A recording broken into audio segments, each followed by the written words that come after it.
What's going on, guys? Your boy Random Guy Kev here, and I feel like I talk about this enough. I feel like it goes over people's heads sometimes, and it's like I'm not talking bad about it. I'm just talking in a way so you guys open your minds and your thought process on making shit make sense. We're talking about competitive airsoft leagues in general, just in general. And I love that airsoft is its own niche, and then you have small other niches in it. But for those people that can play competitively, sometimes I just feel like a lot of them think very linear and not look at the bigger picture. The only way to grow airsoft is to invite people in.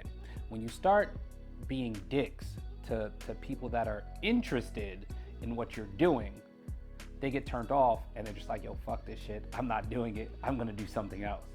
And then, you lose those numbers. And the last video I did about the NSL stuff, I had mentioned that there's a couple leagues in airsoft, and that there are teams that are dedicated to playing in leagues. But then the community itself, it's growing, but it's growing super slow because people are not very open-minded on what they're doing, and people would rather talk shit or play against pub players before actually competing in something. So first, I'm gonna touch on just losing. Teams are not, losing is how you get better, especially if you're not good and you really don't travel anywhere to compete. You're gonna go outside your comfort zone and go against better teams that will fucking smack the shit out of you and humble your ass before you get better. I've seen a number of teams that, this is their first, second, third year, where they started getting into the competitive scene and started traveling and getting smacked. And then every event, they've gotten better, they've practiced, they continued excelling to the top. And that's it. They've accepted their losses and just improved. Instead of talking shit and being like, oh, the refs aren't good, this league isn't good, the way they do these things is like, no, focus on yourself. I tell people, like, focus on yourself, but also if something isn't right, something isn't done right, communicate it to whoever's running an event, who's ever doing this. Hey, a couple of my guys are having some issues with the ref calling and the time frames and this. Express that to the event organizer so they're aware, they know what's going on. Hopefully they make changes, especially if there's enough teams and players that are saying something. But don't let that discourage you from competing, because I see a lot of teams get discouraged from competing because of like little tidbits, them losing, them not really winning anything, and then they're just like, yo, fuck this, we're gonna do our own thing. And it's like their own thing is nothing. It's like, this is something you said you're passionate about, but you're not sticking with it. Again, there's a good number of leagues that you can travel to in the US, but then are you willing to accept losses to learn a process? And a lot of teams aren't. You lose before you win a lot of times. And the only way you get better is competing against better teams. And I've seen it happen like this year, literally. Teams that just started out competing against better teams, losing to better teams and learning, and then playing again, and you could see that their play style improved, communication improved, what they're doing improved. And it's like, bro, like, that is great. For people talk about, next thing, people talk about being, an athlete. That's great. I love it. I love to hear it. But everybody's definition of an athlete is different.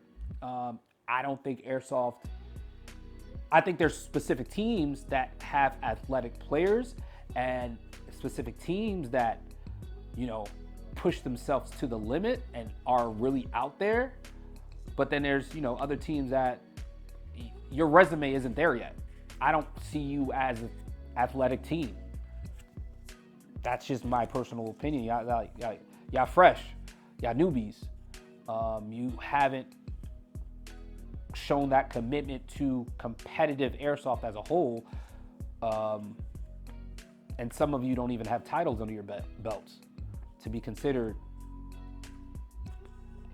an athletic team.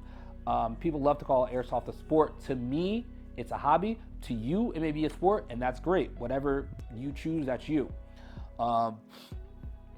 Athletes, in my opinion, get paid. And I know a lot of players are trying to monetize on the airsoft thing. Airsoft is small, remember that. There's very few marketable teams. I want to say in the US, marketable teams.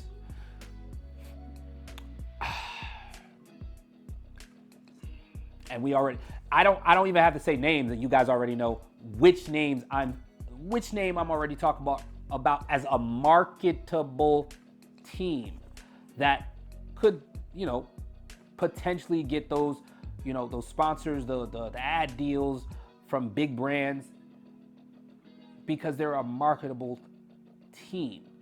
And not every team is a marketable team. Yes, you have 7 to 12 sponsors, but are those sponsors helping you with anything? I've talked about this before. All these teams, you guys have sponsors, but then complain that you don't have enough money to compete in this. Set up some type of agreement with your sponsor. It's basic. It's so basic. Okay, if you're gonna sponsor me, can you cover 25% of our entry fee? Can you cover 25% of our travel fee? Can you cover 25% of where we're staying? Something where it works in your benefit, but also works in their benefit. It's like, okay, you're pushing us to get to these different competitions. We appreciate it. We'll be able to market you more, but at the same time, you're helping us get to the next level. So I always laugh when I see all these teams with 7 or 8 sponsors, but they can't make it to an event because they have no money. What the fuck is your 5% doing? Your discount code. What's your discount code doing? Tell me what your discount code is doing. Because I also have a discount code, but I have so many back end deals with these companies. I don't give a fuck about the 5% discount code. Like, I use it, I share it with people, but I have back end deals with a lot of the companies I work with. What's your 5% getting you? Is that adding to anything for you? Your travel, some pay on your travel, something on where you guys are staying, some entry fees. And you guys wonder why a lot of these, not enough teams show up. It's because what I keep hearing, money this, money that, money this. Hey, we don't have enough money for this. But you have these big name sponsors and they not putting down for anything? Is it a mutual thing? What y'all doing? Whatever. I mean, going into the next year, all you teams out there with 1 million sponsors, it's time to go back to the table, talk to your sponsors, figure out what the fuck they're gonna pay, or like what percentage they're gonna pay for your entry, your travel, where you're staying, shit like that, and make this shit happen. Because it's very laughable that some of you have this many sponsors but can't show up for an event. Not one event. Because you don't have money. I mean, do a car wash. I don't know. Like, for me personally, it's when people talk about sponsorships, I look at it, for me personally, I look at it as a partnership. Me and this company, we work together. We balance each other out. I do this, they do this. I do this, they do this. And it's like, we meld together because there's always, we have the shared interest of growing each other and helping each other out the best way we can. And, hey guys, can you book me a flight to come out there for whatever? Cool, Kev. Just, I just know what comes with that. And that's the thing. Nothing is free in this world. There's a price tag for everything. There is nothing free in this world. Nothing is free, but you have to know, how to work it. And I mean, don't be afraid to ask me. I don't mind. I don't mind providing my services to kind of give you guys a blueprint for how to push forward and get what you need. But at the same time, this shit is easily Googleable. Yes, easily Googleable. And then it's just like, you guys are talking about being professional speed saw, professional competitive player, but you're not moving professionally at all. And write down what makes you marketable as a team or individual player. What makes you marketable as an individual or as a team? Because again, these companies are looking for marketable teams, the marketable player. What makes you marketable? Trust me, your follower count, that's not really just it. The smart companies are looking beyond just your follower count. For anybody just looking at your follower count, that's the dumbest shit in the world. Smart companies are looking beyond your follower count. What makes you marketable? Why should we partner with you? Why should we work with you? Why should we sponsor you? And then take it from there. Again, reminder, it is okay to lose. Lose to learn, especially if you're new to this. Lose to learn. Go against the harder teams. That's the only way you get better. These pub teams, social clubs, don't play against them. They're not actively going out there to compete. Take that drive, fucking rent a car. You guys have enough. Some of the schedules are put out so far in advance that you have enough time to be like, all right, I have enough. We have a budget for this. Let's see if our sponsor can cover this and cover this. And then, we book it there. Just food for thought on this competitive airsoft league thing. I think it's a great niche in airsoft, but you limit yourself by just not allowing other people to join and help you expand it as a whole.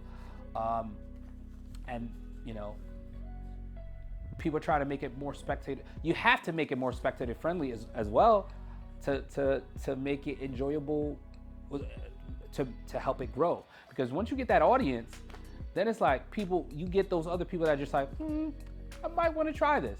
Let me try this. Let me create a team. Let's be the next team on the block. And that's the only way I've seen a couple teams show up, play a couple things, and then just like, yeah, you know what? Competitive play isn't for us. And that's it. And they check out. But that's food for thought. Couple things. Be okay with losing. Be okay with losing. It is part of fucking life. Only way you get better. Why are you a marketable team? Why would you consider yourself a marketable team? Write that shit down. Marketable team. Do you see yourself as a marketable team? All of you with 1 million sponsors that the sponsors ain't doing shit, figure it out. Create a plan. Write something down. Create a contract like, yo, y'all paying 5%, y'all paying 10%. Because at some point you can get your entire entry, you can get shit paid off if you have 7 sponsors. Hey, you guys pay 25% for this, or you guys pay 10% for this, you guys pay 10% for this, you guys pay 10% for this, and you figure it out. And then be mindful that there are different leagues out there. It's good to explore the different leagues out there, but again, I feel like the bigger leagues, you'll go against better teams. Local leagues are cool, but those better teams won't travel for local play sometimes because if they know those teams don't move around, like, why am I competing against local players that I always play against? It makes no sense. I won't get better that way. I will stunt my growth. I will stunt my growth as a team and as an individual player from just playing against local players all the time. And then for all the crybaby bitches out there, stop. Just stop. Just, if you suck, you suck. Just, you suck. I don't care how many sponsors you got. I don't care what thing you got going on, what bullshit ass weekend thing you do. If you suck, you suck. Accept it. Stop crying about it. Move the fuck on. Play against better teams. Play in a different league. Just